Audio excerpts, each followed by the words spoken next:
Hello my people, welcome to my YouTube channel. ಇವತ್ತು ಬಾರ್ಲಕ್ಕಿ recipe. ಇದು ಡಯಟಲ್ಲಿರೋದಂತೂ ತುಂಬ ಇಂಪಾರ್ಟೆಂಟ್ ರೆಸಿಪಿ. ಇದನ್ನ ಹೇಗೆ ಮಾಡೋದು ಅಂತ ತೋರಿಸ್ಕೊಡ್ತೀನಿ. ಇದು ಬಾರ್ಲಕ್ಕಿ, ಇದು ನಿಮಗೆ ಸ್ಟೋರಲ್ಲಿ ಸಿಗುತ್ತೆ. ಇದನ್ನು ನಾನಿಲ್ಲಿ 2 ಕಪ್ಪಷ್ಟು ತೊಗೊಂಡಿದ್ದೀನಿ.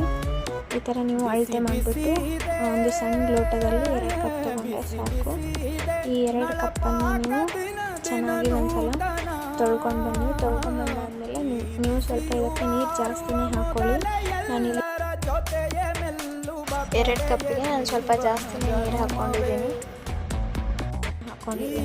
ಸೊ ನೀವು ಜಾಸ್ತಿ ನೀರನ್ನೇ ಹಾಕಬೇಕಾಗುತ್ತೆ. ಸೊ ಇದನ್ನು ಕುಕ್ಕರ್ಲಿ ಕ್ಲೋಸ್ ಮಾಡಿ ಬೇಯೋದಕ್ಕಿಟ್ಟು ಒಂದು 2 ವಿಷಲ್ಸ್ ಆದಮೇಲೆ ನೀವು ತೆಗೀರಿ. 2 ವಿಷಲ್ಸ್ ಆಯಿತು, ನಾನು ತೆಗ್ದಿದ್ದೀನಿ. ಸೊ ತೆಗ್ದಾದ್ಮೇಲೆ ನೋಡಿ ನಾವು ಎಷ್ಟು ನೀರು ಹಾಕಿದ್ವಿ, ಅದು ಇಷ್ಟೇ ನೀರಿದೆ. ಸೊ ಇಷ್ಟಾದಮೇಲೆ ಮತ್ತೆ ನೀವು ಗ್ಯಾಸ್ನ ಆನ್ ಮಾಡಿಬಿಟ್ಟು ನೀವು ಇಲ್ಲಿ ತರಕಾರಿನ ಚಿಕ್ಕದಾಗಿ ತುರಿದಿಟ್ಕೋಬೇಕು. ಅದು ಯಾವ ತರಕಾರಿ ಅಂದರೆ ಸೌತೆಕಾಯಿ ಮತ್ತು ಕ್ಯಾರೆಟ್, ಇವೆರಡನ್ನು ಈ ಥರ ನೀವು ತುರಿದಿಟ್ಕೊಂಡು ಅದನ್ನು ಈ ಬೇಯಿಸ್ಕೊಂಡಿರ್ತೀವಲ್ವ ಬಾರ್ಲಕ್ಕಿ, ಇದಕ್ಕೆ ಹಾಕಬೇಕು. ಇದು ಸಮ್ಮರಲ್ಲಿ ಒಳ್ಳೆ ರೆಸಿಪಿ. ಇದನ್ನ ತಿಂದರೆ ನಮ್ಮ ಗಟ್ ಹೆಲ್ತ್ ಕೂಡ ಚೆನ್ನಾಗಿರುತ್ತೆ ಮತ್ತು ದೇಹಕ್ಕೂ ತಂಪು. ಈ ಎರಡನ್ನೂ ಹಾಕಿ ನೀವು ಚೆನ್ನಾಗಿ ಬಾರ್ಲಕ್ಕಿ ಒಟ್ಟಿಗೆ ಮಿಕ್ಸ್ ಮಾಡಿ ಎಲ್ಲ ಕಡೆ ಚೆನ್ನಾಗಿ ಎಲ್ಲದನ್ನು ಹತ್ತಬೇಕು. ಆ ಥರ ನೀವು ಈ ಥರ ಚೆನ್ನಾಗಿ ಮಿಕ್ಸ್ ಮಾಡಿದ್ದಾದಮೇಲೆ ನೀವು ಇನ್ನೊಂದು ಸೈಡ್ ಒಂದು ಬಾಣಲೆನ ಮೇಲಿಟ್ಟು ಈ ಚಿಕ್ಕ ಪಾತ್ರೆನ ಇಟ್ಟು ಇದರಲ್ಲಿ ಸ್ವಲ್ಪ ಎಣ್ಣೆ, ಸಾಸಿವೆ ಮತ್ತು ಜೀರಿಗೆನ ಹಾಕ್ಕೊಳ್ಳಿ. ಅದು ಚಟಪಟ ಅಂತ ಸಿಡಿದಾದ್ಮೇಲೆ ನೀವು ಇದಕ್ಕೆ ಸ್ವಲ್ಪ ಕರಿಬೇವನ್ನ ಹಾಕ್ಕೊಳ್ಳಿ. ಹುಷಾರು, ಕರಿಬೇವು ಹಾಕಿದ್ಮೇಲೆ ಅದು ಸಿಡಿಯುತ್ತೆ.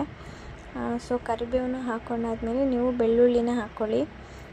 ಬೆಳ್ಳುಳ್ಳಿನೂ ಹಾಕ್ಕೊಂಡಾದ್ಮೇಲೆ ಇದಕ್ಕೆ ನೀವು ಸಾಲ್ಟ್ನ ಹಾಕ್ಕೊಳ್ಳಿ. ನಾವಿಲ್ಲಿ ಸಾಲ್ಟ್ನ ಎಲ್ಲೂ ಆ್ಯಡ್ ಮಾಡಿಲ್ಲ. ಸೊ ನೀವು ಅದಕ್ಕೆಷ್ಟು ಬೇಕಾಗುತ್ತೋ ಅಷ್ಟು ಸಾಲ್ಟ್ನ ಹಾಕ್ಕೊಂಡು ಮತ್ತು ಹಸಿಮೆಣ್ಸಿನ್ಕಾಯಿ ಪೇಸ್ಟ್ ಹಾಕ್ಕೊಳ್ಳಿ.